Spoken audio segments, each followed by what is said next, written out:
शिक्षण प्रतिरूप शिक्षा का व्यापक उद्देश्य शिक्षा प्रदान करना, लेकिन इस उद्देश्य को प्राप्त करने के मार्ग अलग अलग हो सकते हैं, जिनको दो मूलभूत प्रतिरूप हैं। पहला होता है प्रशिक्षक केंद्रित, दूसरा होता है शिक्षार्थी केंद्रित।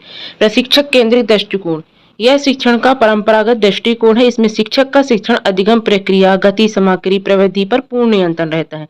शिक्षार्थी सीखने के लिए पूर्णतः शिक्षक पर आश्रित होता है। यह तय करना कि पूर्ण रूप से शिक्षक का दायित्व होता है। इस दृष्टिकोण को आंग्ल भाषा में पेडागॉजी कहा जाता है, जिसका अर्थ होता है शिक्षण का विज्ञान। फिर शिष्य केंद्रीय या शिक्षार्थी केंद्रित शिक्षण। इस प्रतिरूप के अंतर्गत शिक्षार्थी अधिकतर आत्मनिर्देशित होता है और स्वयं उत्तरदायी माना जाता है।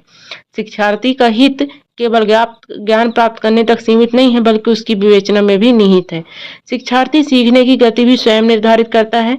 शिक्षक का कार्य सीखने के लिए मार्गदर्शन एवं सुगम वातावरण तैयार करना है। शिक्षण के विभिन्न स्तर। शिक्षण का मुख्य उद्देश्य अधिगम होता है। यह शिक्षक विषय वस्तु को निम्न 3 स्तरों के माध्यम से छात्रों तक पहुंचाता है।